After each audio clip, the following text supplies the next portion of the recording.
On March 3rd, 1993, it was a cold morning in Skopje. A passenger plane leaves the runway at the local airport for a short flight to Zurich. Just moments after leaving the ground, the pilots suddenly find they have very little control of their plane, where it soon crashes moments later. The plane was operated by Palair, a small air carrier which served as the national flag carrier for what is now known today as North Macedonia. The crash of Palair Macedonian Airlines Flight 301 was the first major incident to involve the Dutch-built Fokker 100, a sleek short-haul jet which was state-of-the-art at the time. So how does a modern plane crash just moments after leaving the runway?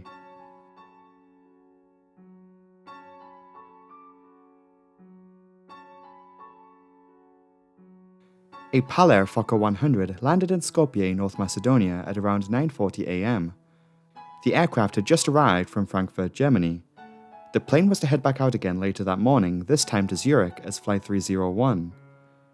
The Fokker 100 was a 1980s built airplane designed in the Netherlands. The Dutch manufacturer constructed nearly 300 of these planes.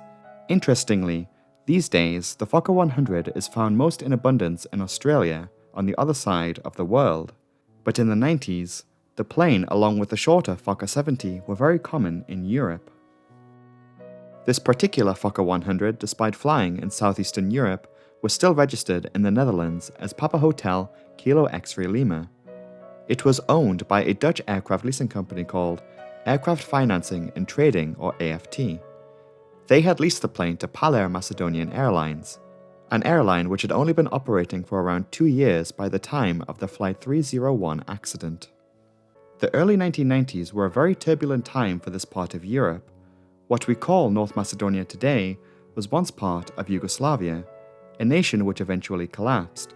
Without going into too much detail, Yugoslavia was a large former European nation which was made up of modern-day Croatia, Slovenia, Serbia, Kosovo, Montenegro, Bosnia and Herzegovina, and the country of interest today, North Macedonia. During this time, the largest airline in the region was GAT Yugoslav Airlines. Due to UN sanctions, this airline was grounded until 1996.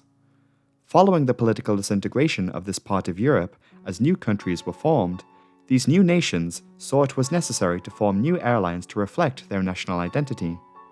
Palair was one such airline based out of the Macedonian capital of Skopje.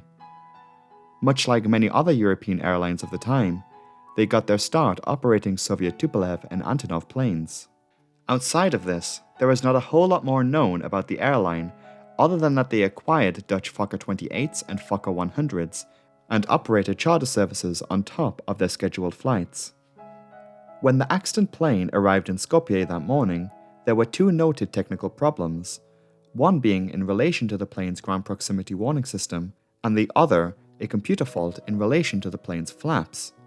Though noted in the plane's logbook, these problems were found to be unrelated to the accident. There was a change of flight crew in Skopje. The 2 pilots who had board the plane included a training captain performing a route check on the other pilot who was also of the rank of captain, who would actually be flying the plane. Captain Peter Beerdrager, age 49, was actually Dutch and was supplied to Palair by the aircraft's leasing company. This captain had over 11,000 flight hours experience, with most of those being in Fokker aircraft. Over 1,000 were in the 100 model. He was the pilot not flying, but officially the commander of the flight sat in the left seat. In the right seat was the other captain. Interestingly, he was unnamed. There is no source to specify the identity of this pilot. In this video, we will refer to them as simply the pilot flying. What we do know is that he was Macedonian, new to the Fokker 100 with just 65 hours logged, but with over 5,000 total flight hours. He also previously worked for the GAT Yugoslavian airline. He was undergoing training to transfer to the Fokker 100 from the Boeing 737 he previously flew. There was also an aircraft engineer provided by Swissair sitting in the jump seat. In the cabin were 3 flight attendants and 91 passengers for a total of 97 people on board, including the people on the flight deck. During the turnaround in Skopje, the previous crew stayed on the aircraft to perform some maintenance while fuel was loaded onto the plane. Flight 301 was scheduled to depart at 10:50 am. Outside, the weather was cold, with temperatures hovering around 0 degrees Celsius.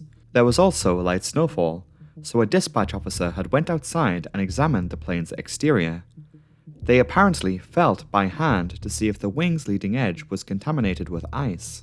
They reported to the flight crew that there was no ice, and that the wings were in fact just wet.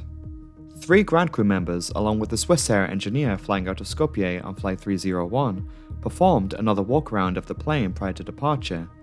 They had inspected the wings further and reportedly climbed onto a baggage car to get a view of the tops of the wings, and again it appeared to them that there was no ice. There was some discussion as to whether the plane would need to be de-iced. It was said by the Swissair engineer that de-icing on this occasion was not necessary. Ice on the wings of aircraft can be a threat. Planes in snowy conditions often need to be de-iced with a special fluid which can remove ice and for a short time prevent it from forming. A buildup of ice can disrupt a plane's aerodynamic functionality. This can lead to a lower generation of the lifting force from the wings, which can and has been deadly before. To learn more about an ice-related accident, see our video on Air Florida Flight 90. The scheduled departure time came and went as it passed 11 AM. The plane had been sitting on the ground in snowfall in Skopje for just over 90 minutes with no de-icing. The flight crew had received a new load sheet with added fuel, and the pilot requested clearance for departure at 11:02. 3 minutes later, they were cleared to start the engines. Flight 301 taxied out to runway 34 for their departure. It would seem that icing did not come across the minds of the pilots aside from the switching on of the plane's engine anti-ice system while the pilots were performing the after-start checklist. Aside from this, there was no conversation from either of the 3 people on the flight deck regarding ice. As the plane was taxiing out to the runway, snow precipitation increased from light to moderate, and the pilots had no idea that by this point, ice had now begun to accumulate on the wings. Flight 301 was at the end of the runway but was requested to hold due to an inbound plane. Every moment on the ground allowed more ice and snow to contaminate the wing surfaces. The pilots spent this time going through their pre-takeoff checks. The Fokker jet was cleared for takeoff at 11:11. The controller in their takeoff clearance noting again that it was snowing. Visibility in cloud conditions were also not great that morning, at around 900 meters visibility in a low cloud base of just under 1,000 feet. As one would expect in a normal takeoff scenario, the engines were powered up and the plane began rolling where it accelerated for around 30 seconds, with the pilot not flying making the standard speed callouts. As normal, the pilot flying angled the plane into the air. Seconds into their climb, the plane experienced heavy vibrations. Moments later, the plane suddenly banked around 10 degrees to the right. With the use of the ailerons and rudder, the pilot flying corrected this sudden bank. This was very quickly followed by a very steep 50-degree bank to the left. These sudden banks suggest that the formation of ice on the wings had severely damaged the plane's lift coefficient. The pilots would struggle over the following seconds to keep control of their plane. The second roll was also counted, and for a brief moment, the wings were brought to a level position. A surviving member of the cabin crew would later confirm these vibrations and extreme banking. The pilot not flying, Dutch captain Peter Beerdrager, suggested disconnecting the autopilot. In the few moments the plane was in the air, there was a great deal of emphasis put on deselecting the autopilot by the captain in the left seat. This exchange occurred around 10 seconds before the disaster. The pilots were able to arrest the extreme rolling by applying maximum aileron and rudder to the opposing sides. They were able to slowly bring the plane out from its steep roll to the left. In the following seconds though, the plane would very quickly bank over to the right, passing through the wing's neutral position. Like the roll to the left, this second roll to the right also exceeded 50 degrees, but would continue to increase in bank angle to beyond 60 degrees.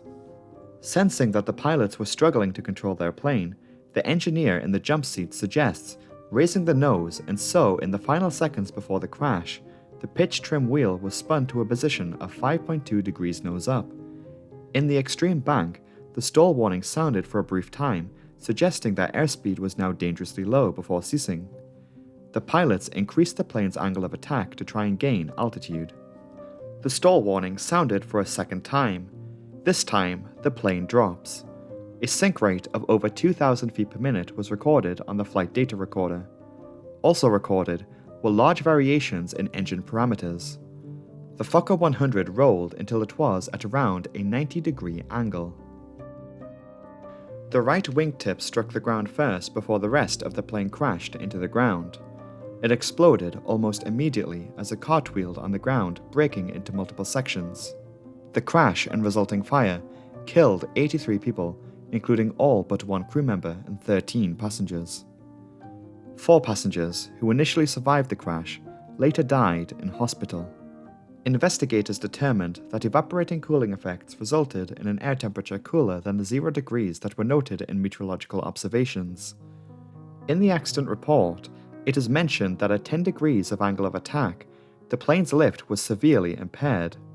Investigators, despite knowing that the plane's wings were inspected before the flight, concluded that the wings were contaminated with ice. One reason as to why this was not picked up before the plane left the gate may have had something to do with those inspecting the wings being subject to an illusion which would make it seem like the inner parts of the wings were not contaminated with ice. This being because the plane was being refueled with fuel warmer than the outside air. According to the accident report, this would make the inner section of the wing appear uncontaminated. Later, the ground crew members confessed they did not check the outboard sections of the wings and only concentrated their efforts on the right wing, whereas neglecting the left. Investigators also went on to say that the pilots may have thought that the weather did not pose much of a threat. This was backed up by the fact that there was no mention of ice whatsoever on the cockpit voice recording. Loss of controllability due to atmospheric ice contamination induced further by the lack of any de-icing on the aircraft was concluded as the cause of the crash, coupled with the lack of ice awareness from the pilots. Icing continued to be a threat to aircraft. Another major incident occurred a year later in the United States. An American Eagle commuter plane crashed in Indiana, killing 68 people. Atmospheric icing in that incident was caused in a different phase in the flight and will be talked about in its own video at a later date. Once international sanctions were lifted on the GAT airline based out of Serbia, passenger numbers at Palair tumbled and the airline closed its doors in 1996.